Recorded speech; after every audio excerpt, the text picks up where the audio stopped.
अंधेरों की वादी में ढूंढूं सवेरा, अंधेरों की वादी में ढूंढूं सवेरा। माने मुझे क्यों, माने मुझे क्यों किया है अकेला।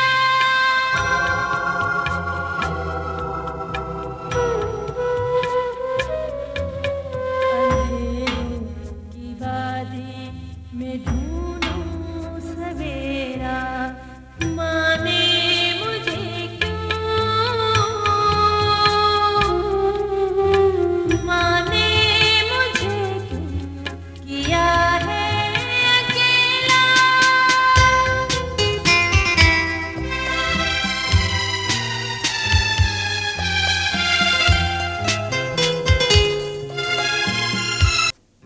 अच्छा, ओके, मैं ऑफिस आके बात कर लूंगी। ठीक है। अरे मामा, मैं तो आपको नीचे ड्राइंग रूम में ढूंढने गई थी। आप अभी तक तैयार नहीं हो, जल्दी करें। आपके दोस्त का 2 बार फोन आ चुका है। हैं? दूसरी दफा क्या कहा उन्होंने? यही कि आप अभी तक निकली नहीं। अरे उन लोगों को तो जाने की बहुत ही जल्दी होती है, मुझे अभी बहुत तैयारी करनी है। तैयार हो रही हूँ। क्यों मामा, उनके बच्चे नहीं हैं? है उनके बच्चे, आया संभालते हैं बच्चे। मामा, आया तो हमारे घर में भी है, फिर आप क्यों देर से जाती हैं? ज़ैना, ज़ैना बेटा, तुम्हारा नाश्ता ठंडा हो रहा है। क्या ज़ैना ने अभी तक नाश्ता नहीं किया? 10 बज रहे हैं। जी, उठते ही आपके कमरे में आ गई। मैं आज मामा के साथ नाश्ता करूंगी। ज़ैना, मैं नाश्ता कर चुकी हूँ और वैसे भी अभी मुझे ड्रेसअप होना है, बहुत तैयारी करनी है ना। तुम जाके आया के साथ नाश्ता कर लो, जाओ, शाबाश, जाओ। रोज आया के साथ नाश्ता करती हूँ, आप यहाँ तो सोकर नहीं उठती, या फिर कहीं बाहर चली जाती हैं। ज़ैना, अभी तुम बहुत छोटी हो, तुम्हें इस तरह की बातें नहीं करनी चाहिए। मामा को भी ऐसी बातें नहीं करनी चाहिए। आया, इसे यहाँ से ले जाओ, जाओ जाओ, जाके नाश्ता करो। बहुत से मुझे काम होते, इनके नखरे देखती रहो। नाश्ता करें साथ में। डैडी, डैडी, क्या हुआ? आप अभी तक सोए नहीं? सोए नहीं? अम, सो तो रहा था। मेरा मतलब है यहाँ ड्राइंग रूम में। क्यों? ड्राइंग रूम में सोने पर पाबंदी है क्या? नहीं डैडी, यहाँ सोने में पाबंदी तो नहीं है, मगर वो आप बेडरूम में सोए ना आराम से। आराम से? तुम्हारी जबान में आराम किसी और चीज को कहते हैं, और वहां बेडरूम में तुम्हारी माँ हाय हाय करके मुझे सोने देगी? डैडी, मैं उनको अपने कमरे में ले जाती हूँ। मुझे माफ कर दो, अल्लाह के वास्ते मुझ पर इतना तरस मत खाओ।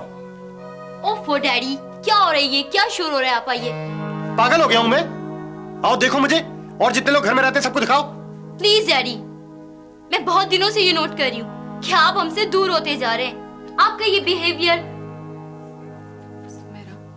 तुम जाओ, जाओ अपने बेडरूम में जाओ, चलो। तुम मुझे कटहरे में खड़ा कर दो। डैडी, आप मुझसे किस तरह बात कर रहे हैं? मैं आपकी बेटी हूँ। जानता हूं, मुझे बताने की जरूरत नहीं है। तुम्हें किसी चीज की जरूरत हुआ करे तो कह दिया करो मुझसे, बस।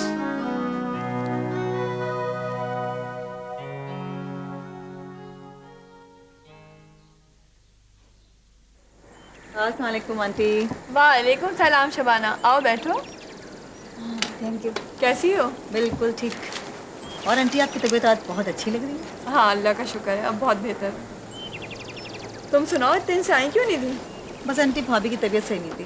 खैरियत? उन्हें क्या हो गया? हाँ, उनका बेटा हुआ है। अरे बहुत बहुत मुबारक हो। अरे शबाना, तुम कब आई भाई? बस अभी। भाई का बेटा हुआ है तो मैंने कहा आपको बुला कर दूँ। पहला बच्चा है क्या?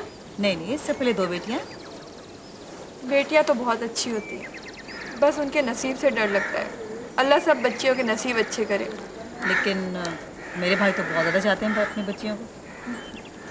समझदार लोगों की यही फितरत होती है। और एक और इत्तला करने आई हूँ आप लोग को मैं, वो ये है कि कल हमारी भतीजे की छठी की दावत है और आप सब लोगों को पहुँचना है। ठीक? तो तुम तो बैठो, कहाँ जा रही हो? चलती हूँ, असल में मुझे बहुत जगह जाना है। और बहुत जगह जाके दावत देनी है, ठीक है ना? ओके, अल्लाह हाफिज़। फिर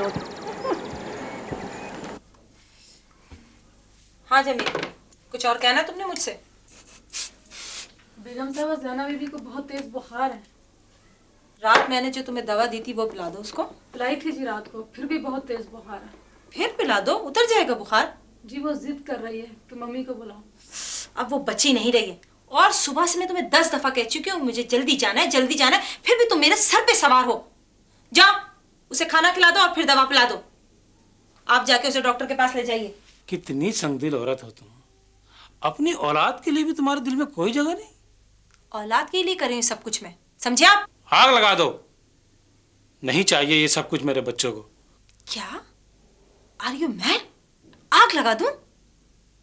अरे तुम्हारी इनकम से तो इस घर में 2 वक्त का चूल्हा नहीं जल सकता था। कि गाड़ी बंगला नौकर चाकर किसकी बदौलत है? हाँ, आज जो तुमने नाम कमाया है, जो तुम्हारा बिजनेस है, वो सब मेरी वजह से है, समझे तुम?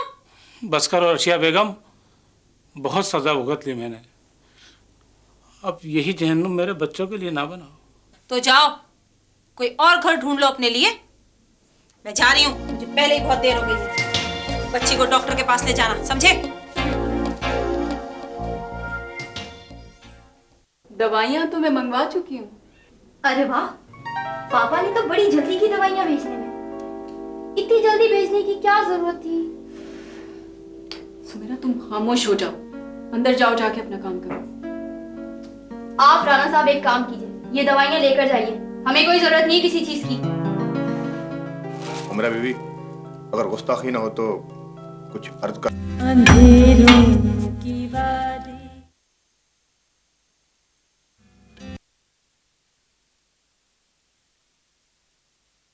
अंधेरों की वादी। अस्सलाम वालेकुम उमरा बीवी। वालेकुम अस्सलाम, बैठिए। जी खैरियत, कैसे आना हुआ? एहतिशाम साहब ने ये कुछ दवाएं भेजी हैं। लेकिन दवाइयाँ तो मैं मंगवा चुकी हूँ। अरे वाह, पापा ने तो बड़ी जल्दी की दवाइयाँ भेजने में। इतनी जल्दी भेजने की क्या जरूरत थी?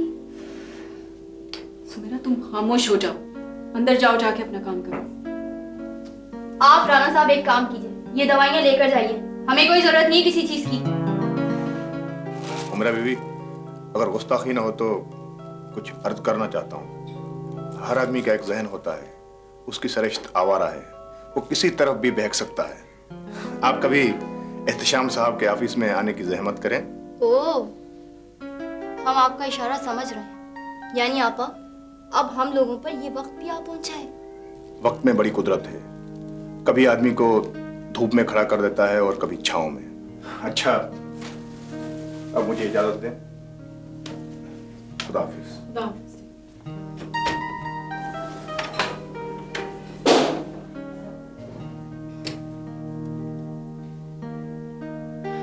इंसान की तलब और उसकी कुल्फतें लामहदूद होती हैं। जी, क्यों नहीं पहचानूंगा? जलते हो तुम मेरी शोहरत से। जब दिन रात एक करके मैंने ये दौलत कमाई, उस वक्त मैं तुमको बहुत अच्छी लगती थी, है ना? मुझे हमेशा तुम्हारी इस कमाई से नफरत रही है। तुम्हारे लाखों रुपए से बेहतर मेरे चंद हजार रुपए थे। कम से कम मेरे घर में सुकून तो था। सुकून नहीं है? अरे तो कोई ढूंढ लो सुकून की जगह, चले जाओ इस घर से। सुकून बढ़ जाती है तो बस कुछ भी याद नहीं रहता है। बेटा तुम बड़ी हो ना, सबको समझाया करो। आप कैसी बातें कर रही हैं अम्मी? आप देखिएगा, इंशाल्लाह आप बिल्कुल ठीक हो जाएंगी। बेटा हम लोग जो बहुत कुछ सोचते हैं ना, वो नहीं होता। और कभी कभी